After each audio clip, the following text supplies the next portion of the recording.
What's up guys? Welcome sa ating YouTube channel. Good morning. Ngayon guys ay maga ngayon dito. Tayo ay papasok pa niya konti pag urungin ano natin yung mga plato. Urungin natin, hugasan natin para malinis yung bahay natin bago tayo pumasok. Kasi dito sa Canada kailangan malinis lagi. Hindi kasi yung mga tao dito, mga may-ari ng mga apartment, masisilan sila sa kailangan malinis. Kaya dito ka talaga matutong maglinis kasi kailangan malinis yung bahay. Kasi may inspection dito guys. May inspection dito sa kung pupunta yung may-ari, kung ito ba nakatira ay malinis pa, kung ano pa, di ba burara sa bahay. Kaya yun guys, mag-inspection sila. Kaya obligado talaga namin maglinis. Kahit pagod na sa trabaho, maglinis pa rin. Kasi pag nakita nilang madumi, di kukuha sila ng guys. Kukuha sila guys ng ng katulong. Kukuha sila ng tagalinis. Tapos kami ang magbabayad guys. Kaya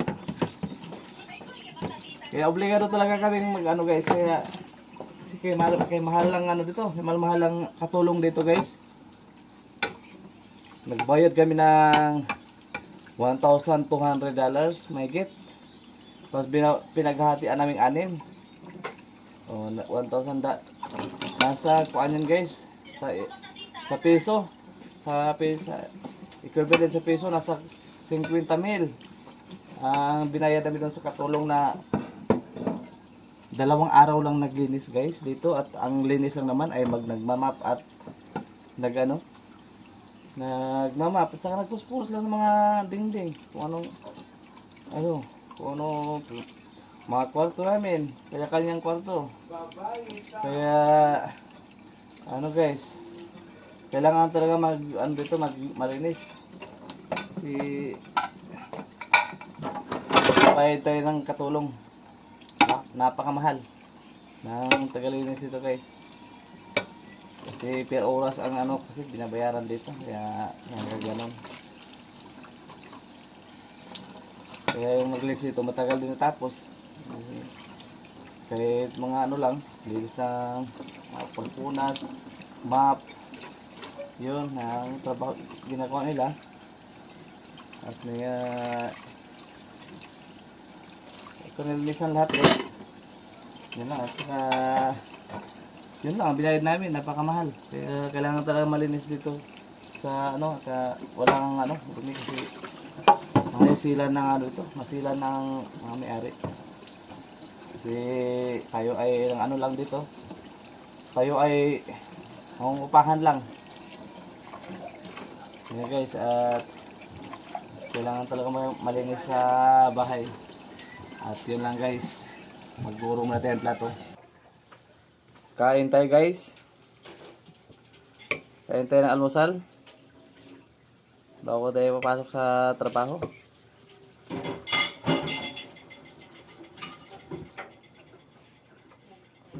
Ang ulam natin ngayon guys ay isda. Isda guys, na kalahating isda. Yung kalahati binaon natin kasi nagtitipid tayo. Ayan guys. Ito yung ulam namin sa Canada. Medyo mayaman tayo ngayon. Kasi ang ulam natin ay isda. Hindi yung bagoong. Yung ina ng bagoong guys. Yung ina ng bagoong yung ulam natin ngayon. Kaya mayaman tayo ngayong araw na to guys. Kaya kape guys, kape.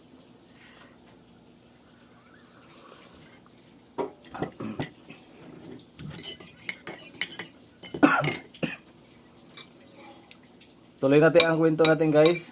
Ang kwento naman natin ngayon ay about sa sa mga tumutulong sa akin simula nung ako na lumuwas papuntang Maynila. Guys.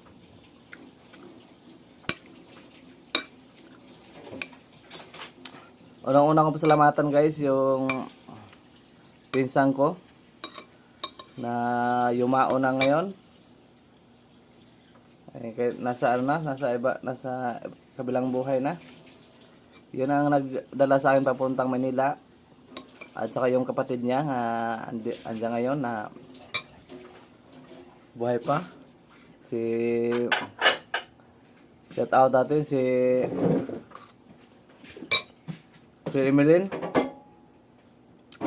Emeline Disyo, pinsan ko. Shout out sa iyo, Gaw, at salamat sa iyo. Kundi dahil sa iyo na hindi ako makarating ng Manila. Shout out sa iyo, Gaw. Ikaw ang nagdala sa akin at yung pinasok mo ko doon sa pagiging kargador, delivery boy. At nakarating ako ng Manila. Shout out sa iyo, Gaw, Emeline Desio. At sa kapatid mo na yumao na si Elizabeth Desio. Namatay sa sakit niya noong nakaraang taon at 2021, 22. Yung namatay sa niya guys, sa sakit, yung pinsan ko. At yung kasama ko pala nga salamat din sa iyo, Gaw. Jobin Barquillo. Shout out sa iyo, Gaw, Jobin Barquillo, na naging kasama kita papuntang Maynila. At nagtatrabaho tayo doon na bilang kargador, bilang delivery boy. At ngayon ay congratulations sa iyo pala, Gaw, na Jobin Barquillo, ay ikaw pala ay LPT na ngayon, teacher license professional teacher, licensed professional teacher. Kasi tayong nangangarap papuntang Maynila noon, ngayon ay medyo inangat tayo ng Panginoon. Kasi dahil sa ikaw hindi ka pa rin sumuko, na nag-aral ka pa rin, na kahit 30 years old ka na mahigit, kahit hindi ka nakatapos ng grade 6, nag-aral ka ng ALS, at naipasa mo kagad yung ALS, at nag-step by step ka na sa high school hanggang high school, at saka yung tawag nito, yung senior, at naipasa mo lahat yun na wala pang isang taon, at na sa tik mo lang nag-ALS ka pa sa grade 6 at naipasa mo, at na high school naipasa mo, at doon sa senior high naipasa mo, at naging college ka na sa pangalawang taon. Isang taon mo lang tinik yun kasi dahil sa tulong ng ALS, at ikay nakapasa, at nag-aral ka na kaagad sa pangalawang taon, nag-aral ka na ng teacher. At ngayon ay naipasa mo nga, nag-graduate ka no 2021. At nag-board ka agad, at ikaw ay pumasa sa driver license, at congratulations sa iyo, at proud na proud ako sa iyo, Jobin Barquillo. Dahil hindi tayo pinabayaan ng Panginoon, at dahil sa Panginoon at ginabayan tayo, dahil sa noong araw ay tayo ay kapos na kapos sa at dahil sa katalinuhan mo ay naipasa mo lahat, at congratulations sa iyo, Gaw. At natsaga mo rin kahit matanda ka na, nag-aral ka pa rin. Kasi alam ko naman matalino ka. Kaya naipasa mo lahat yung kagad yun. Kaya shout out sa iyo, Gaw, Jobin Barquillo. Isa ka rin sa tumulong sa akin at sinama mo ko sa Manila. at dalawa tayo na masukan. At yun guys, sa pangalawa nasa Manila na ako guys. Nagtatrabaho ako noon na mga 2 taon. 2 taon guys. Doon bilang kargador, delivery boy. Naikot ko na yung buong Manila doon sa pagde-deliver. Napuntahan ko na lahat ng mga bayan ng Manila.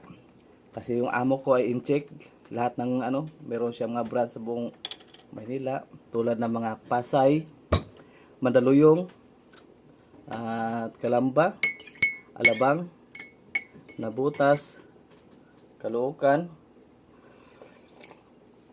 at Los Baños, San Pedro Laguna, Calamba Laguna. Yan guys, naikot ko na lahat yan guys. At dito banda sa Malibay, yan sa Makati, naikot ko yan guys. Marami kasi yung amo ko dating maraming maraming branch na sa negosyo niya. At ang lahat ng mga kinukuha niya guys, ng mga empleyado niya, mga boy niya galing sa probinsya kasi hindi siya kumukuha ng sa Manila lang, malapit kasi ayaw niya uuwi. Kaya stay kami doon guys. Ang pagpunta pala namin noon ay pera lang kami pamasahe guys. Pera lang kami pamasahe, tapos ang guys, kinalta sa amin ng sahod. Magkano lang sahod namin noon guys? 100 sang araw. 100 sang araw guys. Mabigat kami. Sige kami tulak ng mga karitilya. Yun ang buhay ko noon. Nasa edad pa lang ako na mga 15. Mga 15. Yun guys. At tapos noon, may customer ako sa may customer kami sa doon nga sa delivery namin na nagustuhan yung ko kasi mabilis daw ako kumilos. Kaya umuwi ako, nagbakasyon ako ng probinsya. At tinawagan niya ako, sabi niya baka gusto mong pumasok sa akin bilang crew. Crew sa sa eskwelahan. Binigay yung number sa akin at kinuha ko naman, nagbakasyon ako at tinawagan niya ako. O ganito, kailangan niya ng kailangan niya ng crew sa crew yung sa eskwelahan, yung mga kantin, mga lahat ng doon all around. Yung guys, nagbebenta doon binadalhan ako pamasahe. Binadalhan akong 2.5 para luluwas ko sa Manila. Pumunta doon sa Makati. Sa Makati ako nagtatrabaho sa eskwelahan, pinakamalaking eskwelahan doon na doon nag-aaral yung Miss Universe na si Shamsi Supsup.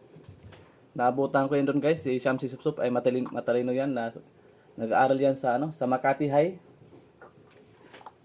Doon yan guys. At doon nagtagal din ako ng mga 1 taon din.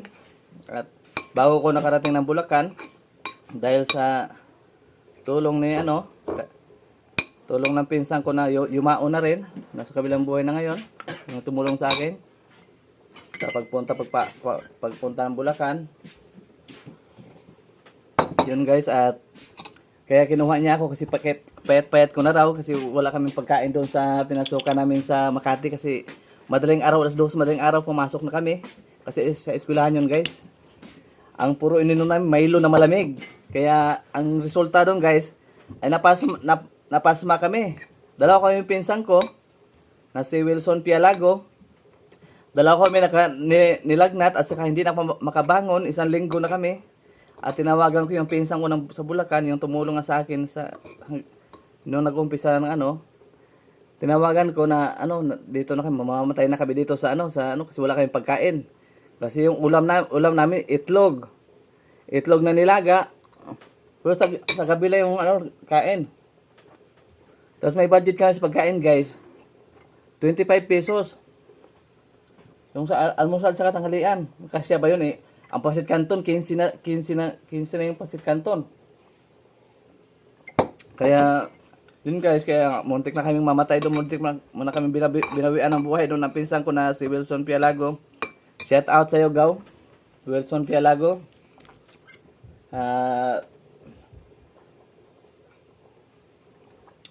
Muntik na tayong madali doon sa ano, sa pinasukan natin. Kasi babae naman yung amo, kaso ano lang, puripot.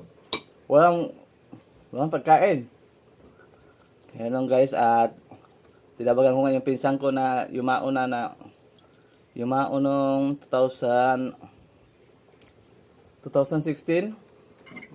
Yun ang tumulong sa akin na lumuwas ako ng Bulacan. Kahit may sakit yun,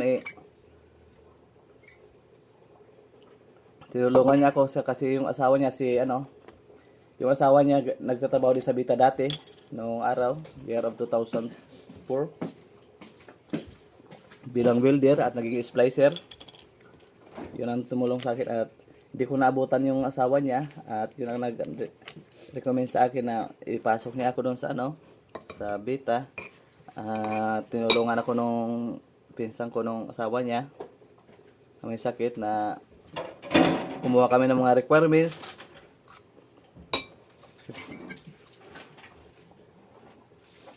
At maraming salamat talaga sa pinsan ko na yumao, si Ate Crisel Camco. Kaya magpinsan kami pero matanda siya sa akin, kaya ang tawag sa ate. Kaya yun guys, yun ang tinulungan niya ko at namin yung mga requirements, mga NBI, mga ganyan, SSS, Pag-ibig. Yun guys, kahit may sakit yun, tinulungan kami pag ni Wilson. Kaya ang gusto niya na maiahon daw ang pamilya namin sa probinsya na sobrang hirap. Kasi naranasan niya nung nagbakasyon daw sa probinsya na halos walang makain daw ng mga tao doon, kailangan daw ako ipasok niya sa para kasi meron, pag ako natuturo mag-abroad ako kasi marami daw ikaw ang nag-abroad dito sa sa Bita, sa Pita. Pagpunta ko naman doon guys, nung unang-una kong pasok nga ako doon sa report na ako sa Bita. Nung guys, at napakabigat ang payat ko, 38 kilos lang ako guys. Kaya payat ko nung araw, hindi ko kaya itong mga bakal na ito, yung mga I-beam na yan, yung mga tinuturo sa akin, bubuhatin ko raw.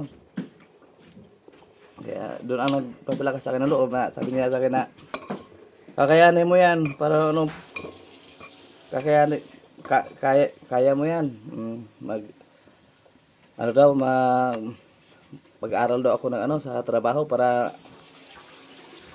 makapag-abroad daw ako. Yun ang pangarap niya sa akin. At pasalamat lang ako kay Ate Crisel at saka kay sa asawa niya, kay Kuya Doming, kay Kuya Tutong, Kuya Dominador Kiamco. At tinulungan nila ako at sobrang pasalamat ako sa inyo. Shout out sa iyo Kuya Tutong, Kuya Doming. At natulungan mo ako. Yun yung tumulong sa akin guys. Ang tulong sa akin din si nung nakapasok ako sa Bita, ang nag-una sa akin nag-guide doon sa si John Paul Cardona. Sabi niya, ito yung ang gagawin natin. Itinuruan niya ako kasi sinabihan siya na tuturuan daw ako. Tinuruan niya ako ni John Paul Cardona na ganyan itong gagawin, maganyan. At sila shout out sa'yo John Paul Cardona. Salamat sa mga turo mo nung araw sa akin, at andun tayo sa Bita nung bilang ako helper pa lang nung araw. At shout out kay Kuya Randy Bulaw. Yun ito tutulong sa akin. Minsan pag ako kinakapos, doon ako natutulog sa kanila kasi pinagbawalan ako sa staff house kasi ako wala ang kontrata. Panahong 2011 yun nung ako pumasok sa Kaya doon guys, salamat sa iyo Kuya Randy. At salamat sa lahat ng bumubuo ng Bita, si Sir Joseph Ascanio, at lalo na kay Si Herbert Raffles, salamat. Shout out sa ating manager na si Manager Sabita na si Joseph Ascanio, Sergio, at saka si ating supervisor na si Herbert Raffles. Thank you. Thank you sa tulong sa pagtanggap. At lalo na yung yung bubuo ng beta, yung may-ari, sila si Ma'am Marian Gangkayko. Thank you. Shout out sa iyo, ma'am, at si Sir MBD Gangkayko, may-ari ng Beta Equipment, at ang ating COO ay si Sir Marlon Jokno. Thank you. Thank you guys, at tinanggap niya ako sa Beta Equipment.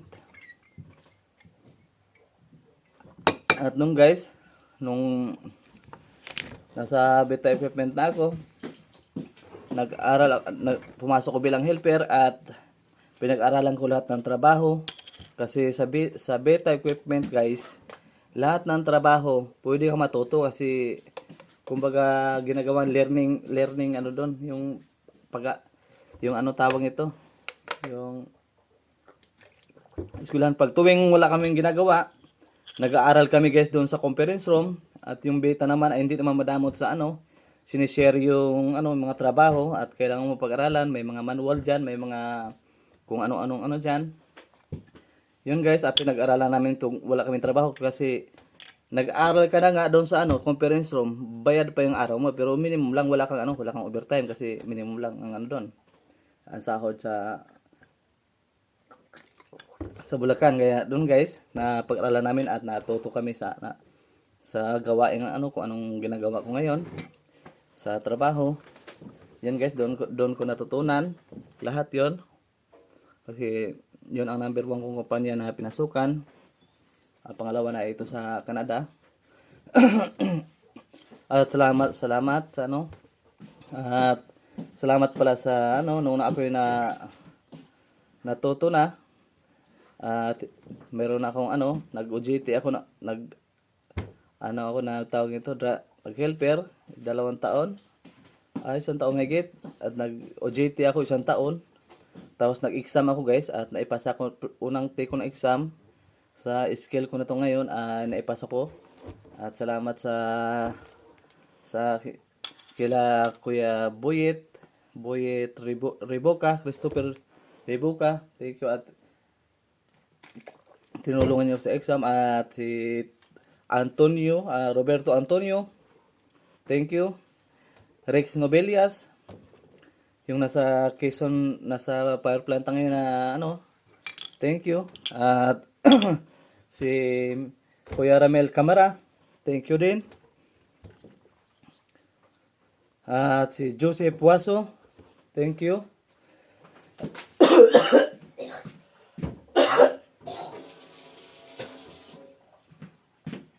At sila Melo Tante, thank you. At shout out to you, Paring Bombi Dildakan, thank you. Yan guys, ang mga tumutulong sa akin. At nung guys naipasa ko yung exam, at yun, may skilled na ako, na may certificate na yung competence na ako ay nakapasa sa exam. Kaya guys, hindi ako nagsubok ako mag-apply sa subok ko hindi ako kumuha akong passport 2018 guys, kumuha ako ng passport diyan sa Fairview, sa Robinson. At nag-umpisa akong mag-apply guys pa Saudi, yung mga nabasa ko yung kung may mga hiring diyan sa at pumunta din ako sa mga hiring ng mga guys, tulad ng mga garay, yung mga labor day, may mga hiring na pinupost sila ganito. May hiring sa Saudi, sa Qatar. Yung guys, marami akong guys, at hindi kami na pinala doon. Hindi kami pumasa sa interview. dala kami ni Mr. GC Riquizo na kasamahan ko rin dati sa na electrician sa Beta Equipment guys. At ito na guys, nag-apply ako sa Canada. Ito ay hindi pa rin ako masa. At nag-apply rin ako sa yung lahat ng nag-apply sa Beltira, hindi to sa Canada guys, binimessage ng employer ko ngayon. Lahat sila sabi ni Robin o sila Bobby, sila si yung Antonio Yo, sila si minimessage daw sila ni pasado sila sa Beltira, kaya kami hindi kami dalawang sahid. Kami ang Kaya tapos nung guys, minimessage kami at sabi na mag-interview o ganitong interview ganitong araw at alas 9 ng ganitong araw at ganitong oras, alas 9 ng gabi at umaga dito sa Canada yung guys. Doon interview kami at tinawagan ako ng employer ko ngayon, yung general director, kasi yung pinaka-boss hindi tumawag sa akin, yung lang niya, yung general director at saka yung mga supervisor yung nag-interview sa akin. At yun guys, at naisagot ko naman lahat ang kasi nakainom ako nung ni-interview ako guys, nakainom ako ng gin, kaya pulang-pula yung mukha ko guys. At hindi ako nahiya sa kung anong mabanggit ko lang na yun, kung confident ako sa kaya hindi ako nahihiya kahit baliktad, mali man yung English ko, basta yun guys. At nila, sabi niya congratulations, welcome to Canada. Yun guys, at hindi pa rin ako paniwala. Sabi ko, totoo kaya itong nangyari sa akin, baka scam to, baka ganyan. Pero hindi ko inano yun guys, ko. At pasalamat din ako sa tumulong sa akin, sila si nanay, pangalawa kong magulang diyan sa shout out sa aking nanay, si Naida Burha, at sa mga anak niya na tinanggap yun ako ng buong buo at hindi ako tinuring na iba. At salamat sa iyo Kuya Fidel, Kuya Adi, Ate Lisel, salamat sa inyo na tinanggap niya ako bilang kapatid nyo dyan. At salamat pala kay Kuya Edgar Gregorio, kasi si Kuya Edgar Gregorio at saka si Josephine Gregorio, salamat sa iyo sa mag-asawa na yon. At doon dati guys, doon ako nakatira kasi dati watak-watak yung ko guys, hindi ako na permis kasi alam mo naman tayo guys, mahirap lang tayo, hindi naman tayo tinatanggap ng mga doon ako sa sa engineer na kasama ko sa Beta, si Kuya Edgar Gregorio. Yun ang sa akin na dito ka sa bahay, magbayad ka na 500 sa isang buwan. At lumipat siya doon sa ni nanay, si Naida Burha. At doon nakita kami ng doon ako lagi pumunta sa kanila. At yung naging ex ko na anak ay ampon ni nanay si Naida Burha, at naging kami nung araw, kaya napunta ako doon sa pamilyang Borja. At salamat sa iyo nanay, sa pangalawa kong magulang, at lalo na kay Tita Siling, salamat. Tinulungan niyo ako at sa sa financial, about sa pera, hindi niya ako pinabayaan. Gusto niyo ako makapunta sa ibang bansa para mayahon ko yung mga pamilya ko. Salamat sa inyo Tita Siling at Nanay Nida at mga angkan ng Borja. Salamat sa pagtanggap sa akin. Yun guys, at tulungan nila ako hanggang nakarating ako dito at hinatid pa ako sa airport. Kila Kuya Fidel, Kuya Mario, salamat. Si Ate Chi, si Jana, salamat sa inyo lahat. At tinulungan, hindi niya ako pinabayaan. At sinabi niyo sa akin na lakas ang loob ko kahit mag-isa lang akong umalis nung guys. At sinabi ko sa sarili ko, kaya ko to, kahit wala akong basta wag di lang ako daw mahiya. Yun ang binilin sa akin guys. At yun lang guys ang ano natin ngayon. At huwag niyong kalimutan mag-subscribe sa aking YouTube channel at pindutin ang notification bell para ma-update kayo sa aking mga kwento sa totoong buhay. At yun lang guys. Good morning. Good morning dito sa Canada. Good evening sa Philippines. At bye-bye.